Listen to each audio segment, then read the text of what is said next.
Monday, Plus Sports and Plus TV Africa. My name is Wally Scott. Welcome on the show. It's been a heck of a weekend. I didn't want to watch I didn't watch the match. Not because of anything, not bad blood. Just I just felt like we beat Egypt with all their Mo Salah, Mo Ileya and everything. We still beat them, and then eventually, the Egypt gets to the finals. I heard, it pains, it hurts. I heard someone predict Egypt would lose from the final 16. He kept predicting it, and every time you asked him why, he said Ote. Or just there. Yes, just dislike. Because the hype about Mo Salah is massive. But first of all, from the very beginning of the tournament, I predicted we might have a Mane versus Salah final. And as soon as Senegal got into the quarterfinals, I thought they're going to win it. Regardless of, even if they face Cameroon or Egypt, they're going to win it And when I tuned into the match and it got all the way to the 80th minute, still no goal, I thought this is going to go all the way to the penalty shootout, because it seems Egypt prefer to push teams all the way to that point. And the game, Senegal had more opportunities. Egypt seemed to only try to counter. Yes, get them on the counter. Yes. And it wasn't working. Let's look at this. Senegal, the country itself, erupted in celebration on Sunday after its soccer team overcame Egypt to win the African Cup of Nations, giving the West African country its first tournament win after decades of heartbreaking near misses. Cheers, car horns, and fireworks greeted the final whistle in the seaside capital Dakar after a hard-won victory in a penalty shootout. In an instant, erased Senegal's reputation as one of Africa's underachieving footballing nations. Fans at a watch party surrounded the landmark Africa monument jumped and cheered as their side finally won in the penalty shootout. It was a scene of pure joy for Senegalese soccer fans who have seen their fair share of sporting heartache and who in the last years have suffered the restrictions and economic hardship caused by the COVID-19 pandemic. Senegal lost to Algeria in the final of the last tournament in 2019, but entered this year's competition as favorites. Their squad is full of stars from some of Europe's top clubs, most famously Liverpool striker Sadio Mane, who scored the winning penalty in Sunday's shootout in Cameroon's capital, Yaoundé, after missing a chance from the spot during regular time. The victory ends a storied history of tough losses. In 2002, Senegal narrowly missed the opportunity to become the first African team to reach a World Cup semi-final, losing to Turkey in extra time. That year, it also lost in the final of the African Cup of Nations. In the 2018 World Cup, they were eliminated at the group stage under a new rule that penalized it for receiving more yellow cards than group rivals Japan. On Sunday, those old memories were forgotten. Mukayo, would you say these are worthy champions? They are absolutely worthy champions. They came into the tournament as favorites. Yeah. They got all the way to the finals. It took a penalty shootout to get the job done, and they did it. My argument now. The last time Nigeria won the African Nations Cup I remember very well. under a Nigerian coach, yes. A homegrown coach, yes. Stephen Keshi, and a former footballer. And for 47 months, Gernot Rohr was the coach of the Super Eagles, and he didn't win a gold chain.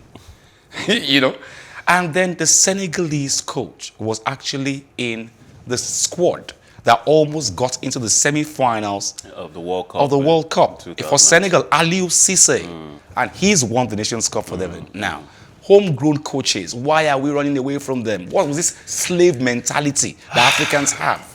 The problem is that even our coaches, we're not ourselves investing in them. Not just as a matter of let's hire one.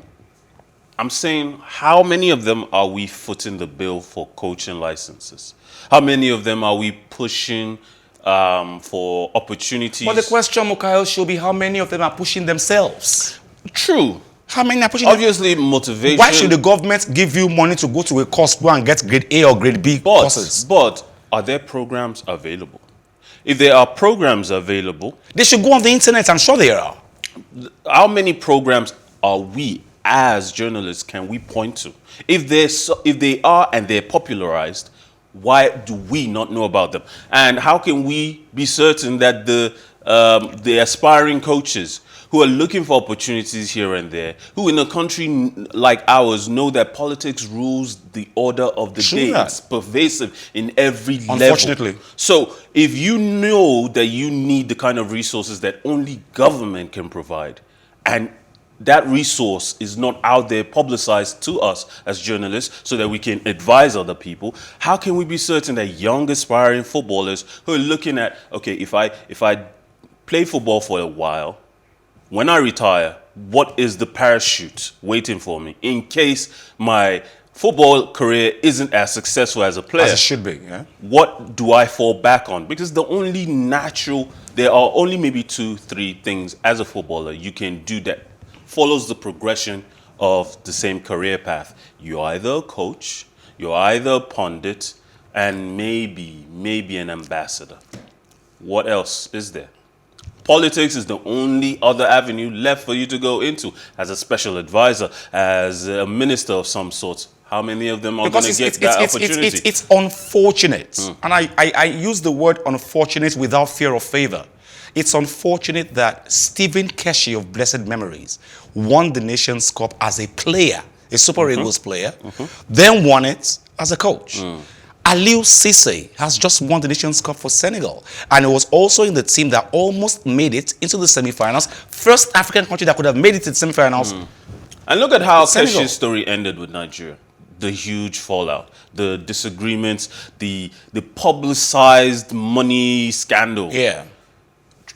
To me personally, it's like having 2 children fighting. And one says he started it, the other one says no, he started it. And you, as the parent, you're going, it doesn't matter who started it, finish it. Yeah, that's true. That's the point of it. And honestly, the NFF, the ministry, they drag themselves down to play in the mud on that issue. No, the NFF under Amaju Pinnick has always played in the mud, unfortunately. Is this a case of threats? Is this a case of power play? Is this politics at work at the highest level?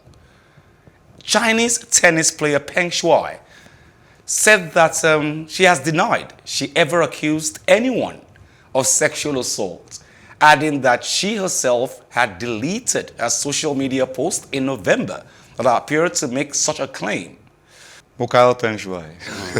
As a journalist, I shouldn't say anything with an absolute unless I can present the facts. Yes, but you see, the facts with this case is that it was a Twitter handle. She never came out to say her Twitter handle was hacked. Never.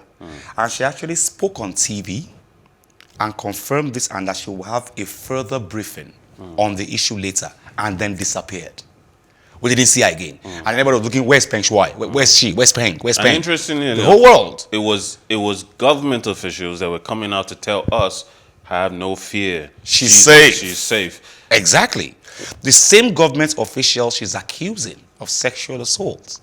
They are the ones who were telling us, don't worry guys, don't look for her anymore, she's safe, she's all right. And then she comes out now and vehemently denies ever accusing anyone. If she shows up in Europe during the trip that she's promised, she might confirm it. Maybe, but and she will run. Only if she's able to escape, and I promise they won't let her go. The Chinese are going to be, their antennas are going to be so high up. Their guard is going to be so high up on that trip. She's going to have a chaperone everywhere she goes. True. The entire trip is going to be orchestrated, planned.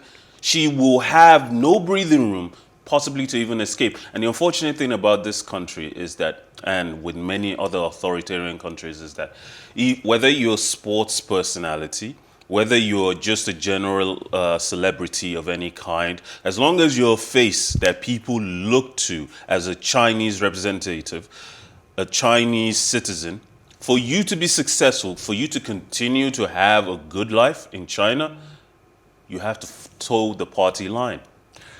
Well, I know this story about a German. Well, it didn't end well. He's a German, and his name is Matthias Schindler. He ran away from Germany and went to Berlin. or Belgium or something. He became Belgium. He became a star in Anderlecht. He has his bust in Anderlecht till now. And for some reasons, he was found dead. His fiancée and him were found dead in a room with a poisoned wine. Now, was it Nazi Germany? We don't know. We might or might never find out. But he actually ran away because he didn't accept the Nazi rule. He didn't believe in it. But he was found dead eventually. And I don't think Peng wants to go that way. Yes. I mean, the truth is, think so. If your country wants you dead with all the espionage that takes place in the world today, They'll get you dead. They'll get you dead. No doubt. Peng, stay safe. For us, your fans, you know. So. I really hope she has to be. But she wants to go to Europe. She's been talking about it. Of course, the Chinese government are underground, not letting her go. They won't let her, because they know this is her chance to run. Yes. And if she goes, but she can always run to the U.S. Embassy in China. She's just been very... Can she even move right now in China? We don't freely? know. Does she have access to a vehicle that she can even drive? And if she gets on the streets, as soon as she's missing for a minute, 2 minutes, alarms are going to be ringing. And how far can you get in 2 minutes in a heavily surveillance... We don't even know where she is, really. Surveillance country. But we don't heavily really know where she surveillance is. country. She will have guards. How far could she possibly get in 2 minutes before she's caught up to again, even with all the disguise? Because all they have to do is trace... Can they let her even disguise? Somebody's at the door, probably. Probably. And there's a chaperone, the female, when she who goes is to in bed, the room with her. there's probably someone outside the door, a guard. There's probably a female chaperone in the room on the couch.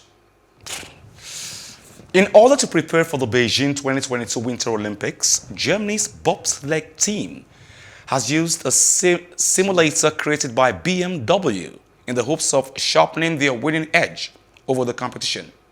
Because of the pandemic, travel restrictions, many athletes have not been able to try out the new 1.9-kilometer track in Yongying National Sliding Center. No country, apart from the Chinese team, has been able to complete more than 40 test runs per point before the Olympics.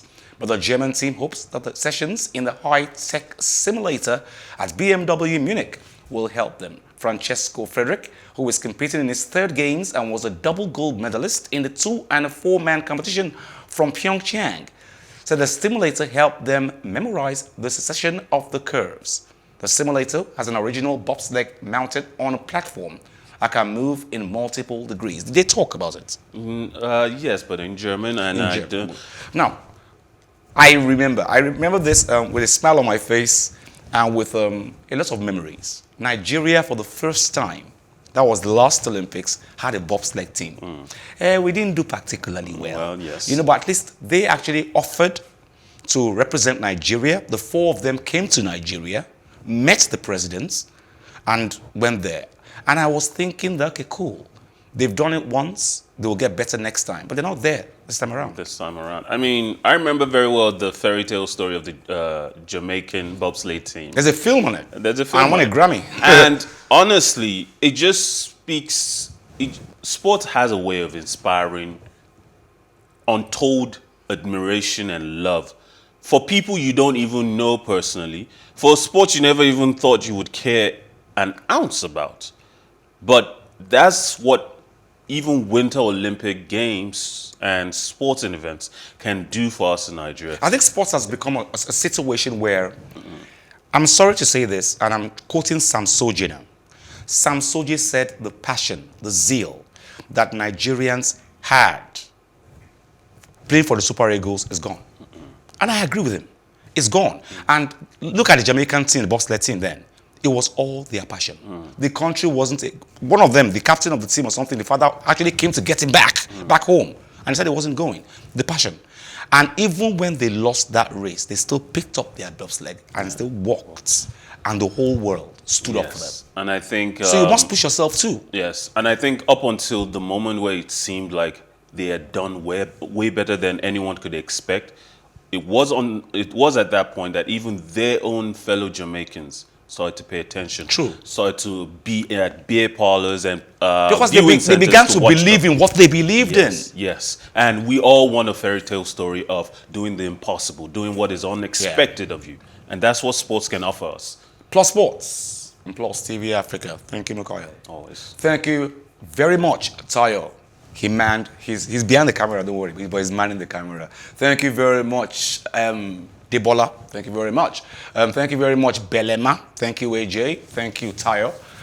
Thank you, Shedrack. Sheddy is downstairs, the powerhouse. My name is Wale Scott. Join us same time tomorrow. Plus Sports and Plus TV Africa. Like I always advise you at the end of every show, if not for anything, at least for your heart, do some sports.